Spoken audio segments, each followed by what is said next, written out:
Hello. Hey, hey. I'm so happy that we can get on this so fast now. Before we used to like look for the buttons and when to start it, how to start it. So we're good now. Yes, yes, ma'am. All right, let's do it. So we're talking about ADHD.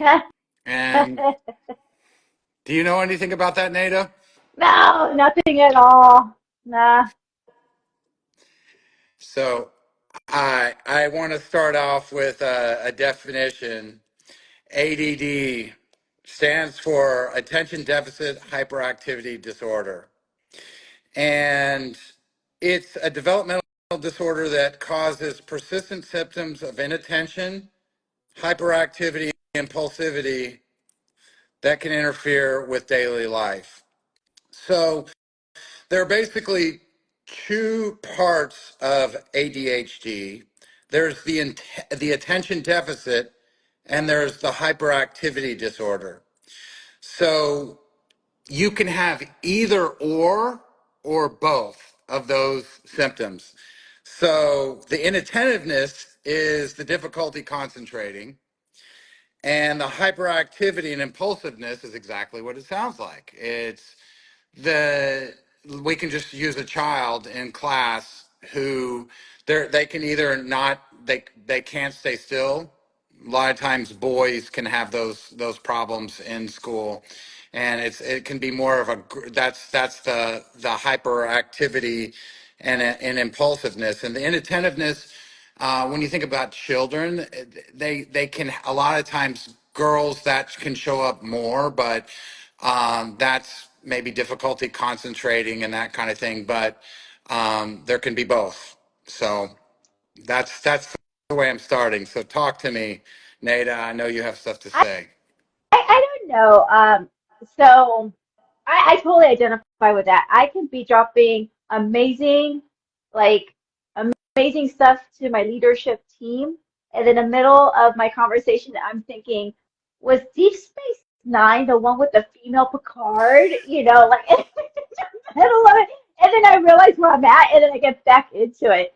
And so my question is, I feel like everyone has this. Like, why is it so, why is it such a thing? I think everybody has it, and those that don't have it tend to be more, I don't know, maybe the introverted, maybe the ones with the analytical ones that, have to focus on, what they're doing. If they're doing data analytics or, they're working for NASA, it seems like those people would be the ones that don't have ADD or ADHD. So it seems like it's kind of like a given to me. It's just learning how to cope with it. I don't know. What do you, I think they're trying to, I think it's a part of what's that book where they have like all the disorders, the MSD or something. DSM, DSM. the DSM. Yeah. Yeah, it's in there in DSM. Yes, And it is. and it's like for me, I don't feel like it should be because I think it's just a norm now if how we're overstimulated with everything else going on, with all this technology. It's That's just the way it is now. So I don't feel like it needs to be part of the DSM. I think it just needs to be dealt with more proactively than being labeled and treated as some sort of disorder. I don't know. Well, it's been categorized as a mental illness, as a form of neurodiversity, as a learning disorder. So that's worth honoring that it is, and okay, so it's a label. And I think it's very important for us to say that you and I are not psychologists or psychiatrists, and for anyone to diagnose themselves and listening to this, and for us to diagnose ourselves if we haven't been diagnosed maybe isn't the best way to go, but to really think about, do I need to get help? And that's really what we can talk about is, where do we go for help and how do we get help if we think we have some of the basic symptoms of attention deficit hyperactivity disorder. And so the label is there to alert us to number one, for me, it's knowing that there's nothing inherently wrong with me. It's just like diabetes or anything that could go on with the mind. The mind is an organ, the brain is an organ, and if there's something wrong with my pancreas that makes me need to have to take a certain medication, there's nothing wrong if somebody needs medication. And I know that's not what we're talking about here, or to have lifestyle changes or ways to deal with life that make it um, more functional. And I think that's really what I want to talk about is number one, do I have this form of neurodiversity? And if so, where do I go for help? And then what can I do from there? And I just want to point out that when I think I was 18 years old, somewhere around there, I was talking to a doctor with my mother. And the doctor had attention deficit disorder, is what they called it back then. They didn't have the hyperactivity in there. And she was talking about all the different things that you can have: difficulty concentrating, hard time organizing, kind of scattered busyness, and all those kinds of things. And my mother said, Kent, isn't that amazing that all of those things she mentioned are exactly you? And you know what I said? Tell me. Huh? she said, she said, Kent, did you hear anything she just said? And I was like, huh, what? Oh, no, I'm sorry, I didn't. I was off, in this, in my own little world. So I think that's that can be proof right there. I was making the joke when we put our little flyers out there. We have attention deficit. What was that? A squirrel? Oh, hyperactivity disorder. So I I think it's important to look at our experience and really dig into what that might be. You know what I find very funny is that, well, not funny, but it, everyone claims to have ADD or ADHD. Like if you see it's all over social media, and there's a lot of memes and reels, making poking fun of everything, and it's becoming such a norm. Which I think that's probably the first thing. It's okay if you feel like you have ADHD, ADD, because it seems like the whole world has it too. Just based on the amount of things that are on social media on it, people's experiences, people, making these funny things up. So I did, which is what you touched on, which was the acceptance part of it. It's okay to have it. It's just, do you have it? And if so, what to do with it, I think. Me, I I'm with you. As a child, I was always high energy. I was always like everywhere else. My grandfather called me in Spanish ciclón en falda, which is a cyclone in the skirt, because I was just all over the place, never focused. I was really Tigger. If you think about it, from Winnie the Pooh, I was all over bouncing. But it doesn't mean that I wasn't paying attention. I feel like in that situation that you experienced at 18 years old when they were talking about it, it's because you didn't have an interest in it. So you weren't paying attention because you didn't have an interest in it. If you had an interest in it, you would probably be more focused and you would pay more attention. Same thing in the schools. My son is pretty, hyperactive, and it's because nothing interests him. But me as a parent, I think the schools are kind of lagging in what we're at now, what they're presenting to the kids. They just haven't caught up yet. So everything is boring.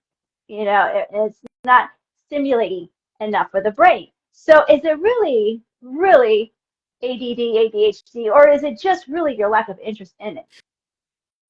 Well, I think there are a couple of things that you brought up. Is number one, these days, we all, a lot of people say they have it. I mean, there could be the type of person. I have some friends whose children, they pick them up from school and they sit in the back seat, which was very different from me, and they just open up a book right away. They start reading. And yeah, that was not me, Wow. and not you either, obviously. Um, and there are people who can sit and concentrate for long periods of time, and I've always had to have a lot of strategies in order to concentrate. And I want to tell you, I mean, they say that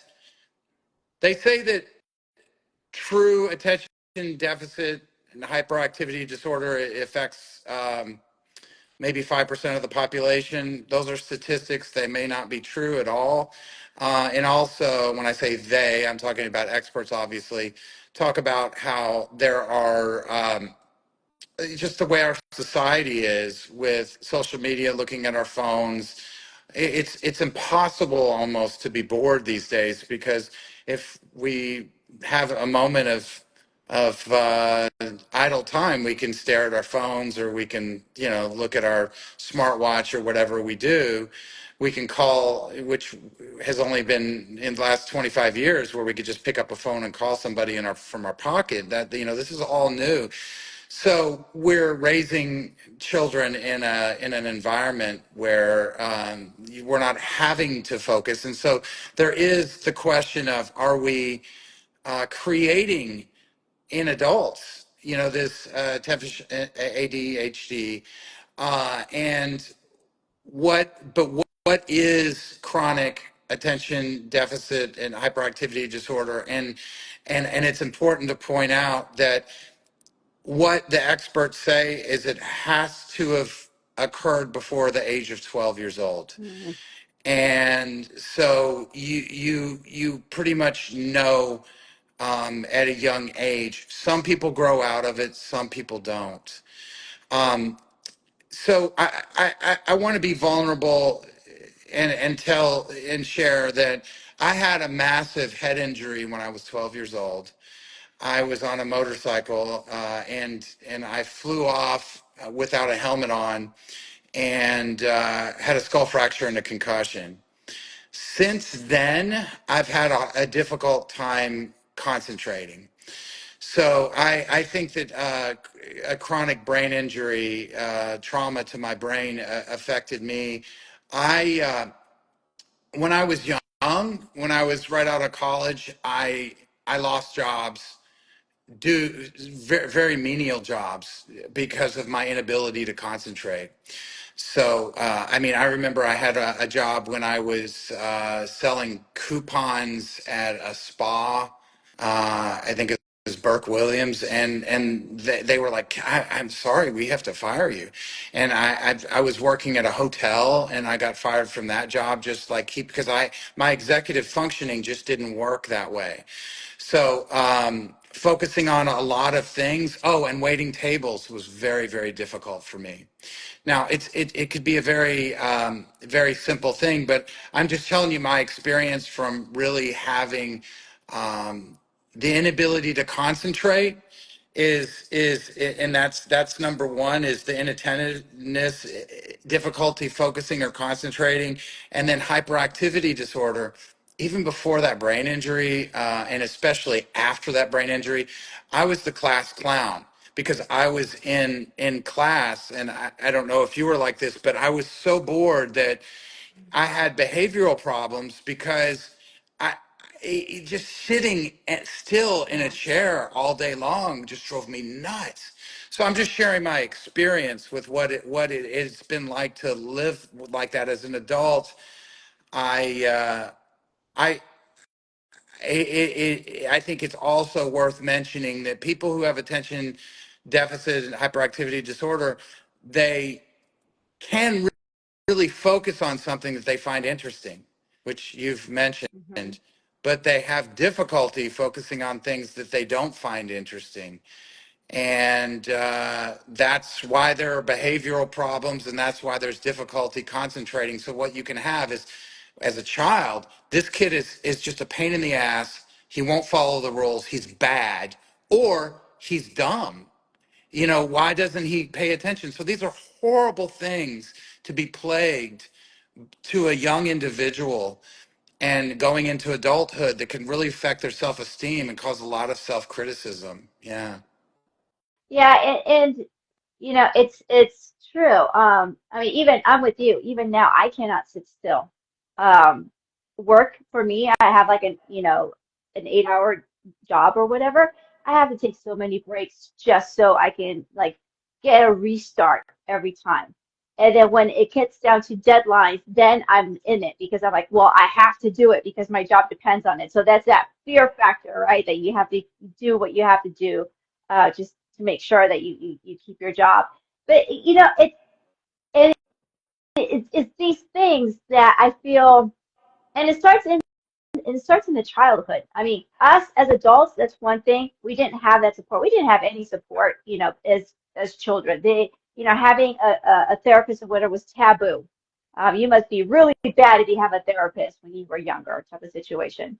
And now, we do have the resources. But let's take away the children right now, and let's talk about the adults now. Us now, Gen X or whatever, whatever the alphabet generations are now. You're an adult and you feel like you have attention deficit disorder.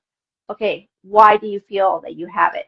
So you've already touched base on some of the symptoms, but what are the chronic symptoms? Okay. So it affects the prefrontal cortex, and so I think it'll be good to point out what what happens to the brain, and the parts of us that are distracted, the background noise can really be turned up, and the part of us that focus can be turned down.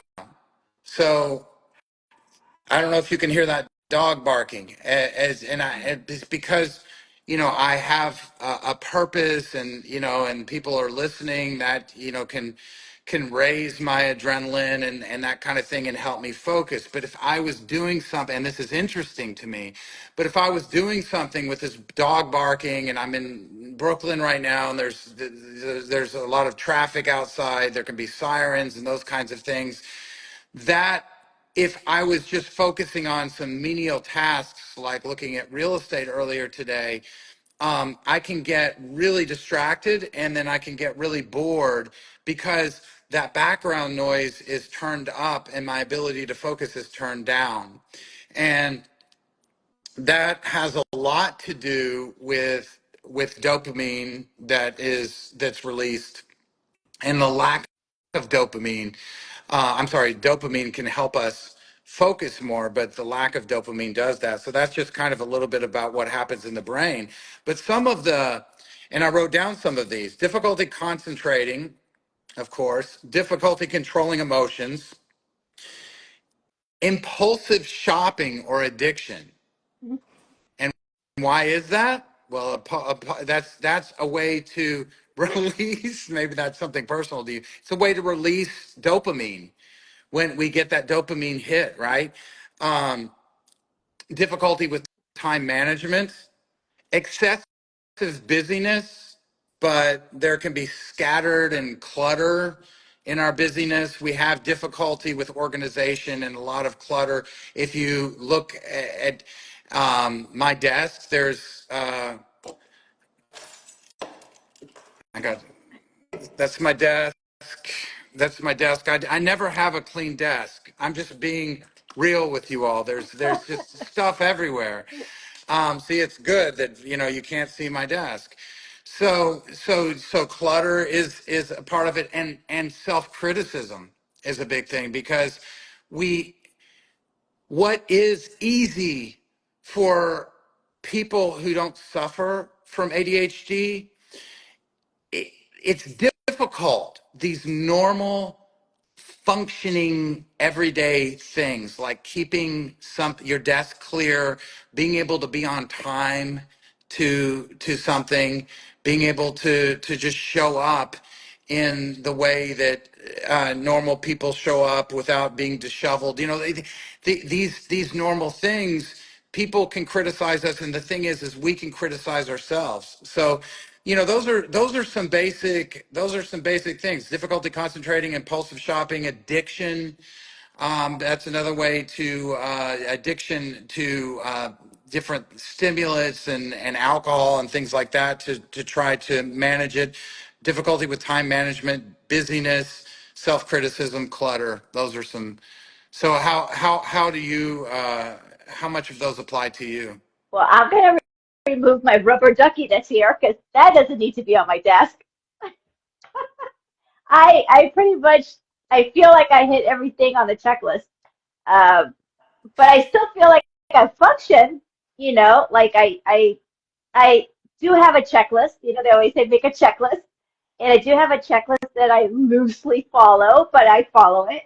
And but yeah, I feel like I hit every single thing that you said right there. Um, Yeah. well, and then the impulsive and shopping. Okay, so just to put it out there, I add a lot to cart. Doesn't mean that I actually purchase. I just like to, window shop. But yeah, yeah, I I don't know, but I feel like I can still function. I don't know. Can you still function with that? I mean, I'm sure there's more efficiency, right? But I feel like I can function just well, just fine. Yes, and that's the thing is there's so many high functioning people who have ADHD, and some people their lives are working just fine, and it may just be enough to tune in to this live stream and realize, oh, some of the things I criticize myself for, it's just the way my mind works, and it's that simple, and I can just leave it be. So many entrepreneurs. I mean, why the hell do we have a chief financial officer in a company? Because you got somebody who doesn't have ADD a lot of times, and a lot of times, not always, but some of the times, there can be a CEO who's like, or an entrepreneur at a company who's like, hey, let's do this, and then the CFO is saying, all right, let's look at the financials, and this isn't maybe a good idea, and let's really take a look at our spreadsheets and think about what we're going to project.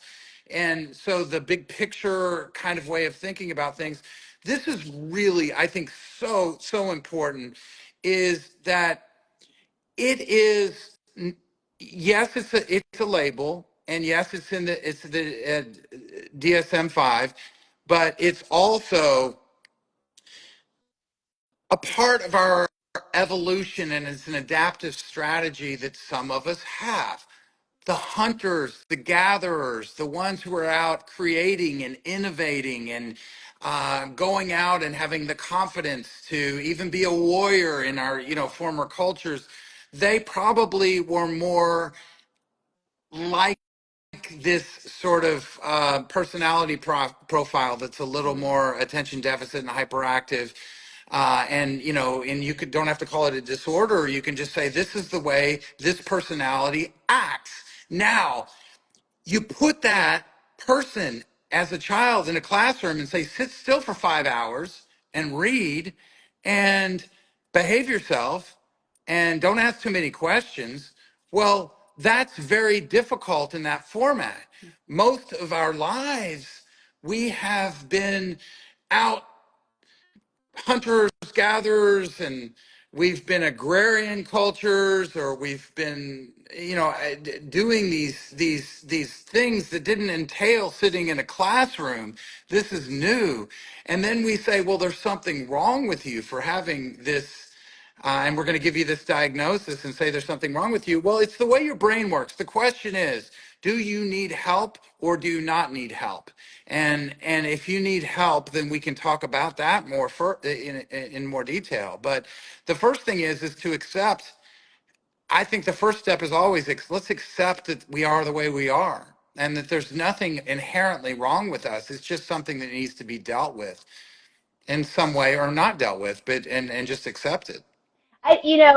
So when I realize that I'm all over the place, what I have come for myself to realize is that because I'm always all over the place and I'm 5 steps ahead, I don't really look, don't worry about the past. I'm just always ahead and always busy.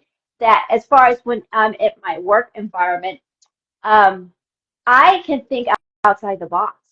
I can look at different things that others don't even think about. And you'll get the comment like, that was a pretty creative idea. I don't know if it'll work, but we can try it. And I feel like for people that feel like they're kind of stuck in this and maybe they've been told their whole lives they have ADHD or whatever, and that's their stigma and that's how they live.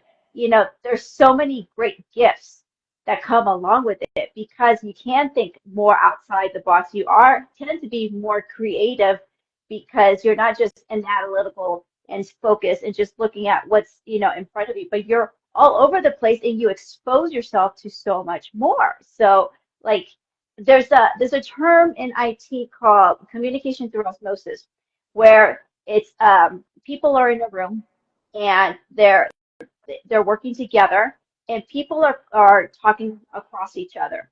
But the other people, like the developers, are just minding their business. They're just doing there because most introverts don't like to get involved or anything, but they're listening. However, just through that exchange, they're learning through osmosis because they're hearing the communication. And that's really how we function when we have these things going on. It's you don't have to be a subject matter in just one thing. You can learn a little bit about everything and retain that information. And that's what I feel is a gift when we're all over the place, because if you ask us anything, you can say, oh, well, I remember one time, blah, blah, blah, blah, blah. And you just like dig into this vault of information that, you know, no one even knew about or heard about. And so I think that's a gift. And I feel like it's, we need to move away from that label because it is bad. It is in the DSM and it's just it just sounds so bad, but really could be a gift for everybody if you learn how to use it for your benefit. Yeah, yeah, and I think I think that you are saying a beautiful thing is there are gifts to having that sort of orientation, and there can be challenges, and it's a both and. I don't think we should probably throw out either one. You know, what are the challenges and what are the gifts, and the I I love that you said that you have these certain ways of being that are creative and innovative, and the ability to look at the big picture, and you attribute that to maybe having lack of focus and a hyperactive mind, which is the definition we're talking about, right? Yes, 100%. Otherwise, I think it'd be too narrow-minded. I enjoy this vastness of information that I get, mainly because I have no choice. This is how my brain works. And I'm not here to fix it. I can't fix it. I have a billion thoughts per second. What am I going to do? Try to control Mm-hmm. it? No, it's out of my control. So what do I do with it? Go with the flow. Mm-hmm. Mm-hmm. You know? Yeah. Yeah, yeah. So that's a really beautiful thing to point out. So I think it's which direction would you like to go with this? Would you like to talk about how we can focus and how we can get support in focusing more effectively, whether we have this diagnosis or not? Or do you want to talk about the acceptance of how our brain works? Tell me how you'd like to move forward with talking about this. I think it'd be good to try both because there's obviously two different types of, or more than one type of, mindset. So I think first, let's talk about accepting, because I think at the end of the day, we all need to be accepting of ourselves and how our brain functions. And then to add on to it, here are some techniques and some recommendations on how you can like just focus in a little bit better throughout your day. Yeah. Well, I've been given labels, and it's important to point out that I think that if that when someone has been given a label of ADHD, they're usually more times than not given other diagnoses that are in the DSM-5. For me, I have been diagnosed with bipolar disorder, and now people can say it's a label, but it's been something that has affected my life a lot, and it's something that needs to be treated. And so that, in that sense, the label is helpful. Um, and it's also a way for me to see that there's nothing inherently wrong with me, that there is something that causes me to feel very deeply, to sometimes fall into depression and sometimes be really ecstatic and happy beyond, what most people feel. So what does that, how does that become a gift? Well, it becomes a gift by I'm insightful. I see a sunset and I can see the beauty of it. I see the beauty in individuals and people that I have relationships with. I'm more creative because of it. But it's also, I can somebody today kind of snapped at me and I felt something I felt it very intensely, and was probably overly sensitive. So that's just the way I'm built. And so you've mentioned with your job that you're able to use it with what you do for a living. And I'm working on a book right now. It really helps with creativity. And that's why I am not good at sitting at a cubicle and crunching numbers. I would not make a good accountant. It wouldn't work well with me. So I think acceptance is, this is the way this thing operates. And you and I have talked about, we've talked about the Enneagram, which is a personality typology. You're an Enneagram 7, and Enneagram 7s, it's not to put somebody in a box, but it's to just, one way to look at it is, this is the way this personality works. And if you don't mind me saying, like with an Enneagram 7, Enneagram 7s are big picture people. They are enthusiastic. They get bored easily. They want excitement. They want adventure, right? Their minds naturally go 100 miles a minute. And they aren't good at focusing. That's the way that personality type works. Whereas with my personality, I have Enneagram 4 personality, and they are intuitive, emotional. They can be melancholy. They can be idealistic. They want what they do to matter. They want to put their personal stamp on things. So there's just a natural way that our personalities work, and they can have certain labels, and the labels are helpful if we need to treat them in some sort of way, but they're not our identity any more than any other personality trait is our identity, and they're meant to be accepted and used, right? Mhm. So that's what I would say. What would you say about acceptance? And Yeah, I mean, you hit on a whole bunch of points. You've been diagnosed with bipolar, um, and that's you. You at least had some sort of help in getting yourself, you're, I guess, assessed or whatever. For the most part, the rest of us didn't get assessed, so we're just kind of like making it up as we go along. So with the acceptance part is it, like you just said, don't let it define you. Don't let others define who you are inside. If you are that insane in the membrane person and you're not out hurting people and you're having fun with your life in a healthy way, I'll put it out there, in a healthy way,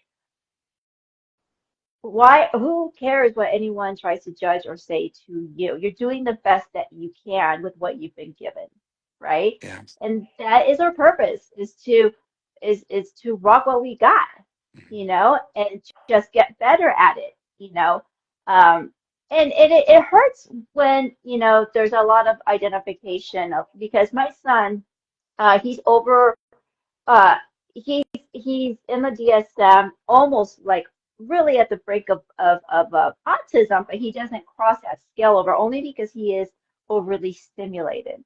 And what does that mean for a child? It means that his body and his neurons are not aligned. So all of this input is going into his brain, and because he's so young, the body doesn't know how to cope with it. So for a long time, when he was younger, we had to do a lot of occupational therapy for him so he can have an outlet for his little body and he can learn coping mechanisms. We're still working on it.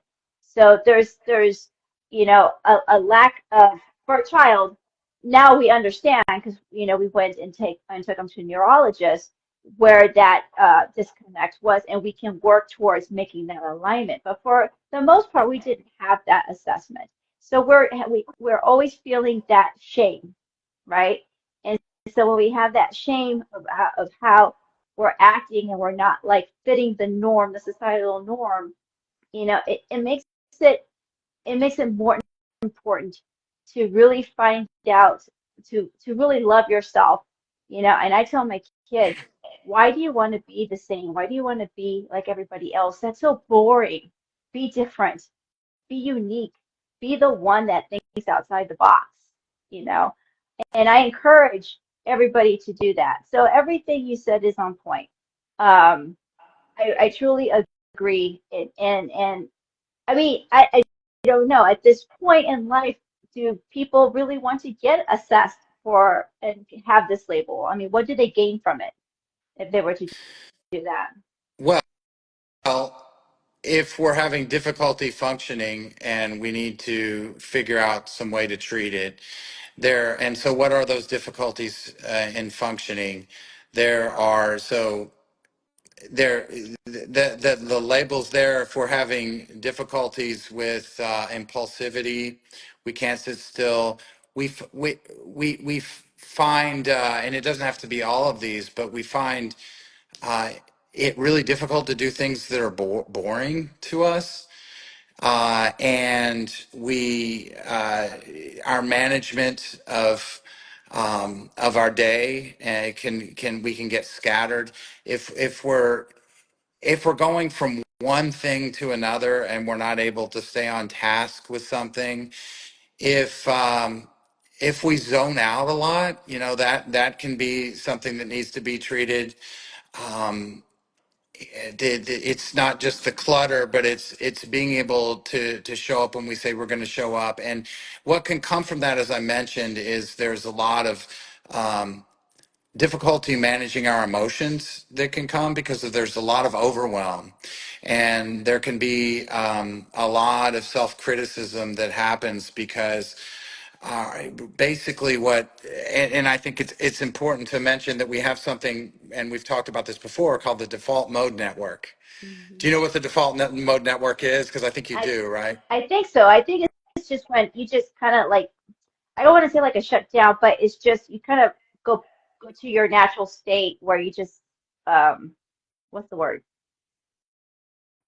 I'm overthinking this. Yeah. What? Why don't you go ahead and say it?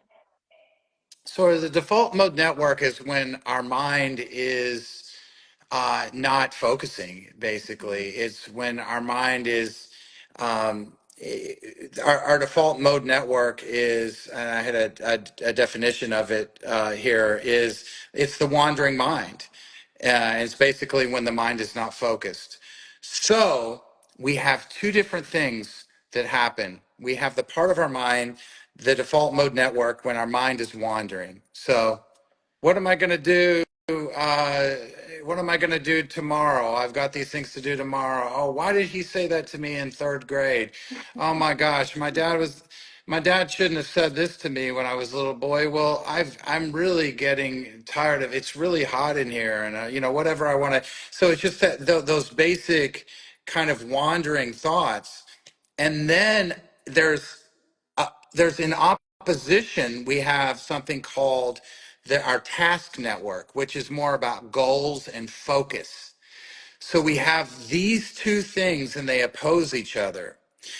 Now, when we are more ADHD, these are not working in opposition to each other because our mind, with someone who's normal or not neurodiverse in this way, they are either, their mind is either wandering or they're on a task and they're focusing on something.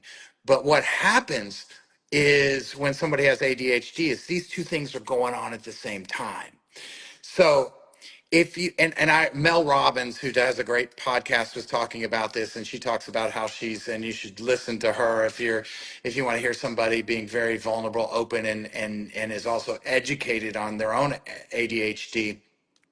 She played an orchestra revving up, and was talking about that background noise of an orchestra revving up. Well, that's our default mode network. But then the conductor says, all right, I want these horns to play right now. And so that's the focus. Those horns are playing right now.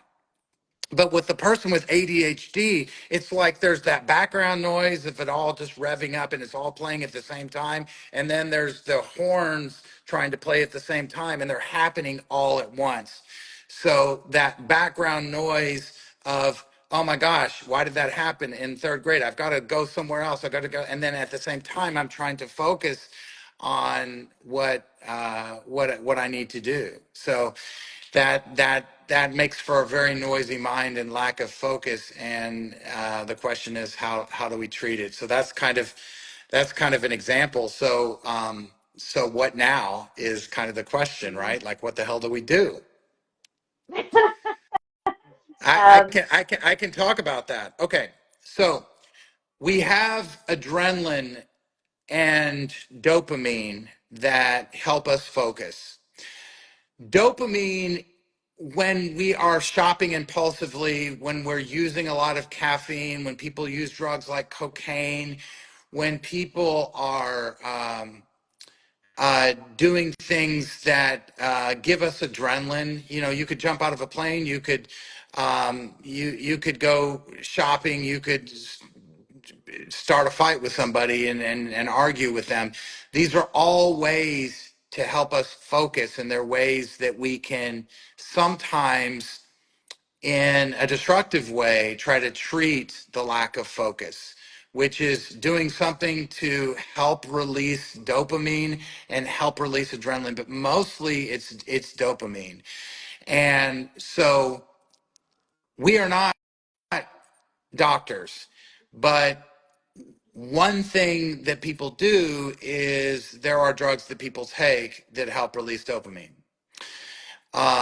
And I'm not here to say that that's a good idea or it's a bad idea, but there are drugs that people take to do that. So that's one way.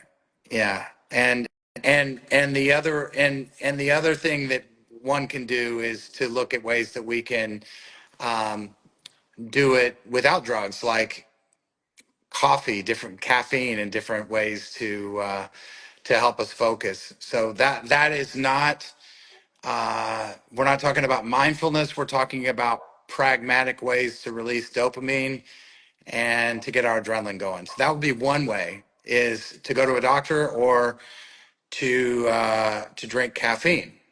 or to do sports maybe, because sports, some sort of sport, that would be Yes, my way of doing it because I that was haven't the done next thing it. I was going to say. That was the next thing I was going to say, is exercise. So tell me about okay, you love to work out. So tell me about how that changes your experience with your ability to focus, because you go to, I know, this is how we know each other. You go to a workout class, and maybe Terry's listening, but you'll have Terry, don't you take Terry's class when he's yelling at you saying, you need to do this, you need to do this exercise, and you're doing it and it helps you focus. Tell me what your experience is with that. So I have actually toyed around. I've been an avid gym rat, as you would say, since 1994, when I was able to join a gym at the age of 18. Um, and I have, especially now later in life, like so from my since college up until whew, I can't remember past college and everything. I've always been the gym rat. And then I took a break in between, even just recently. I took a long break. And when I took a long break from not even doing anything, I went from like hitting it hard, doing obstacle course races, things of that nature, like hardcore classes. I also taught spin class. I love spin class. So I used to teach it 24 hours, um, and went to almost nothing. What happened? Lethargic, more self-criticism, obviously body image issues. Um, because I was lethargic, my focus wasn't there. Because I wasn't working out, my food habits was like I was addicted to Chips Ahoy chocolate chip chewy or chewy chocolate chips, you know. and chips and things of that nature.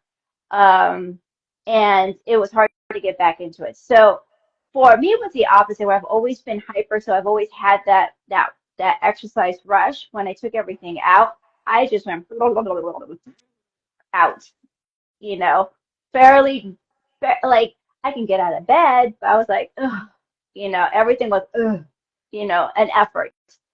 Now, fast forward, I'm doing at least 10 to 12 miles of running a week. I do a 30-minute yoga 3 times a week on my little app. I'm going to get back into my mountain biking, soon. Uh, complete turnaround. Complete turnaround. I can focus. Now, can I sit in my chair for all the times? I work remote. I can't sit in my chair. Even when I wasn't working remote and I was in the office, I always got my work done, but I was never at my desk because I could not sit there. But it's more productive now. It's productive. I can target. My targets work, like you were talking about the tasks. I know what I have to do and I get it done. And I still deal with the default mechanism, of the wondering of like, what should I be doing right now? Oh, look at my socks. I need to fold them or whatever, I can juggle. I can juggle it. But when I wasn't exercising, it was just full blown being lethargic and not wanting to do anything. Well, see, I mean, we can sit here and philosophize, but when you're talking about that's your experience, and that was the next thing I was going to talk about, but you're talking about that's your experience, and you're saying you're someone who struggles with the ability to concentrate and sit still, which you can say that's a label or not, it doesn't matter. But what we really want to talk about is what are the practical ways to help us focus. And your experience is when you exercise, you are able to focus more outside of exercise. You find in your daily life you're able to focus more. So what happens, according to the experts and neuroscientists, is that we're releasing dopamine when we exercise, as well as serotonin and adrenaline and different things. So that that is what we do. And then when you don't exercise, you feel lethargic. But when you feel lethargic, you have more self-criticism. You're not able to focus as well, is what you're saying, Mhm. right? And then what you find yourself doing is is doing other things that aren't as wholesome, we'll say, or you could say that they're maybe a little more destructive. Like for you, it's Chips Ahoy. For other people, it could be drugs, right? Right. It could be becoming an addict in other ways. I mean, luckily for you, you just, as you say, window shop, you fill up your cart and you don't buy as much stuff. But some people can have spending problems. These are ways that we can release dopamine in our bloodstream to help us get that feeling of focus and that feeling of that we're able to concentrate. I mean, that is how we self-medicate ourselves, but this is a way that you can do it naturally. I'm not saying it's obviously it's the only way. There's some people who really do need some sort of medication. Some people don't. I drink a good amount of coffee. That it helps me. It helps me, and it's a fairly benign thing to do. Another thing is diet. Um, Mhm. can you tell the difference between your ability to focus when you with your diet, or not so much? What's your experience? I think with me it's going to be a bundle. It's a package deal. If I'm not exercising, I'm not eating right. But when I'm exercising, I'm eating right because now I'm like I've worked so hard to lose all these calories, to burn all these calories. Why am I gonna like self-sabotage? So your mentality changes, right? Um, for the diet part, not so much the lack of focus. You know what? Maybe I take it back. I get sleepy. I get really sleepy when I'm just eating too much, almost like a constant food coma or like having meat sweats 24/7, It's like after you're eating so much, you're like, I don't want to do anything. I'm bored. I'm done. I'm tired. And then you become the couch potato, right? So I guess maybe that will be the lack of focus on that end. Yeah, yeah. So There is such thing as because you're into health and fitness. Do you know that what the elimination diet is? It's basically when you take out things that you're allergic to, or that one can be allergic to. So eggs, nuts, gluten, and eventually try to eat whole foods. But if you take out one thing at a time, that someone could be allergic to, and you see if you feel different. There are tests that you can take too to see what you may have some sort of allergic reaction to. But if people, when they take those out of their diet, they're able to focus more. I think that's worth saying.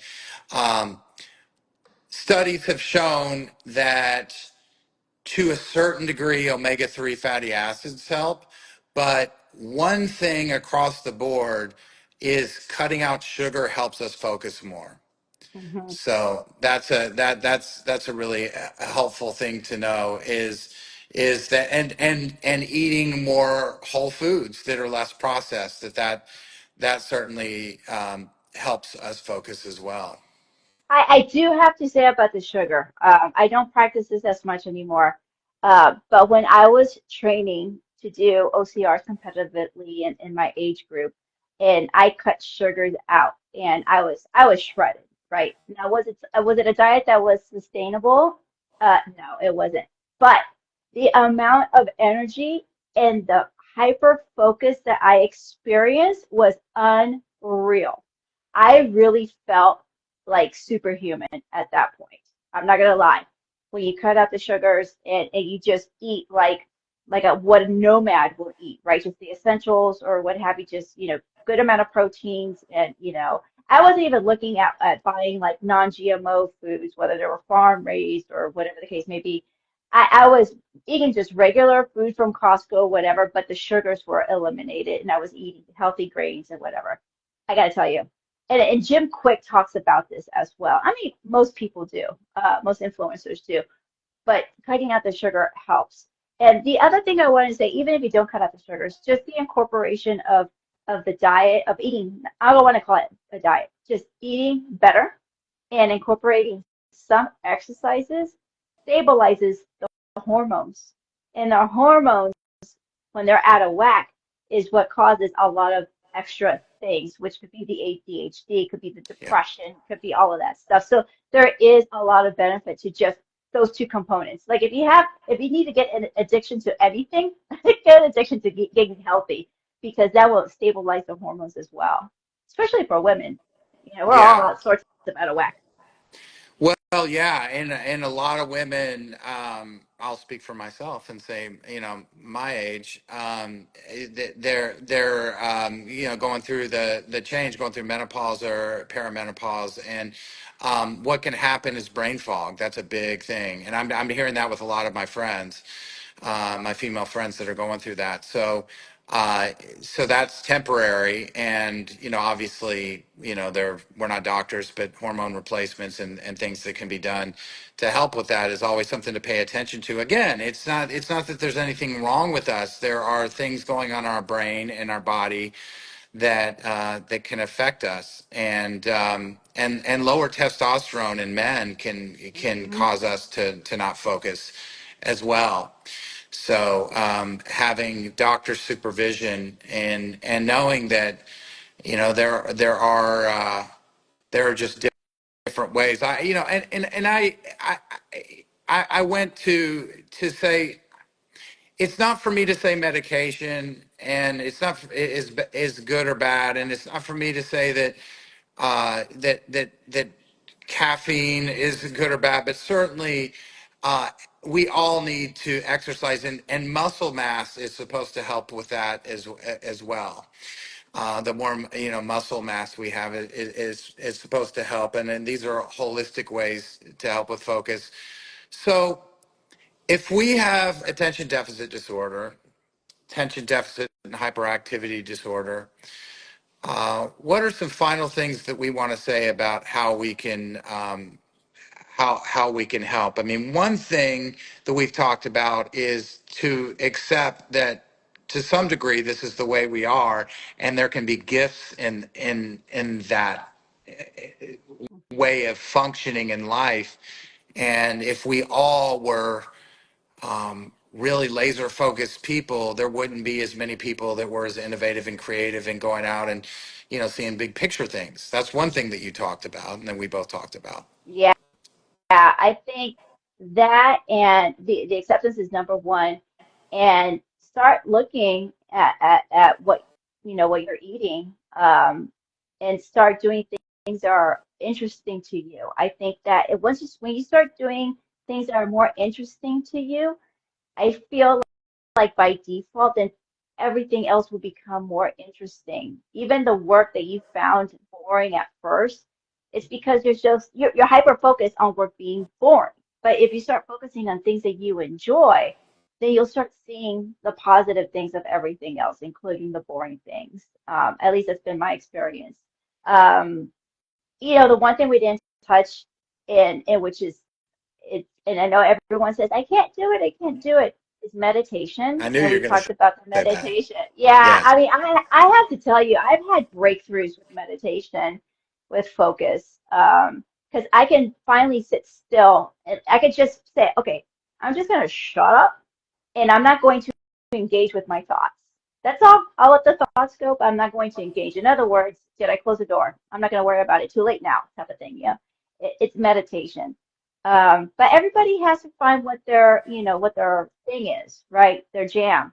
And there's this speaker, his name is Bashar, that says, always act on your highest excitement, even if it's for that moment in time, because that's going to bring the dopamine. That's going to settle you down, and that's when you're going to have the focus again. Yeah. So if it's just that one moment of looking away, of walking away, even if it's you're scrolling on social media, time it 5 minutes, get your laughs in, and then get back to it, because it's nice to remember that whatever you just saw that kept you laughing, because now you have that positivity and that cheer inside of you as you're working and you're laughing, in your mind as you're remembering that thing. So just Yeah. act on your highest excitement. Yeah. Yeah. Mindfulness, mindfulness, mindfulness. And that is obviously a way that we can naturally focus. And meditation is certainly helpful. Finding something to focus on, a very great beginner's way to do it is to focus on your breath.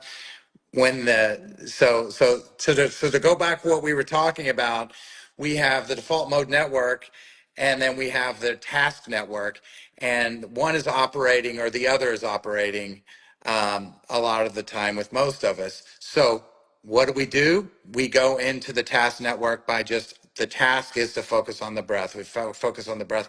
The default mode network uh, kicks in and it starts thinking about what we need to do tomorrow, and we forget that we're meditating. Well, then we just go back to the breath. Mm-hmm. And that focus trains the mind Yes. to focus more and more. And then how can we, when we're not meditating, if if we're talking to somebody like we're doing right now, just focus on, okay, I'm listening to this person. Our mind may go off and think about something, and then we bring it back to focusing on listening to the person. If I'm in New York right now, so if I'm walking to the subway, I notice that I'm walking to the subway. I know that my feet are moving, and I'm hearing the sounds. I'm aware of what's happening. That is bringing my focus on the task at hand rather than letting the default mode network take over. So that is a beautiful thing that we can practice, our focusing in a very natural way. And that is, along with exercise and diet. Mindfulness, exercise, and diet are beautiful things that we can always do, right? You know, you just reminded me of something. One thing that really helped me out is learning active listening skills, because now I'm focused. I have to listen to you. And active listening skills are when a person speaks, reiterate what they're saying, ask questions on what they're saying, make sure that you're looking into their eyes when they're saying, and just to, just have that type of engagement with that person that forces you to focus in on the conversation. It's much easier to do in person when you're in Zoom, because most people don't even like have their like cameras up or whatever. But I've learned that's also a very great technique on just zoning in. And so you can focus on that person and that person feels like they're being heard too. And they are being heard because you're actively engaging with them. So active listening skills, it is a skill. They teach it. I mean, corporations pay bucks Yes. to put Yes. this to implement into their employees. I mean, it's not a joke. It's a real thing, and it really works because it brings in on the focus, to engage with a purpose. Yeah. It transforms, in my experience, relationships, our quality of life.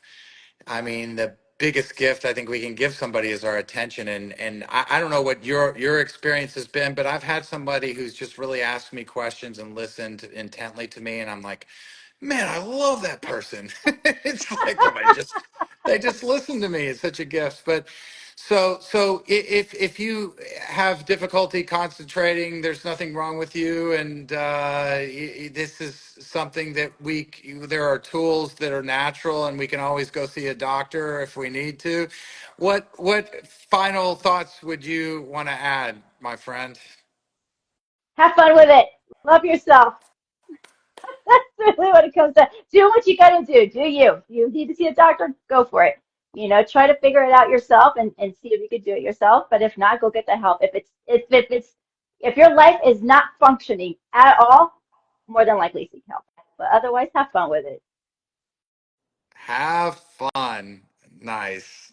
Thank you. Thank you, Nada. It's always so much fun hanging out with you on these Wednesday nights. Yes, and folks, you heard him talk about the Enneagram personality test, which we had a podcast on. It's on my YouTube channel. It's a tool that I swear we should have had in high school. We should have. We should implement that in high school so we get an idea of how we are programmed to train with people on the outside and gives you a better understanding of who you are.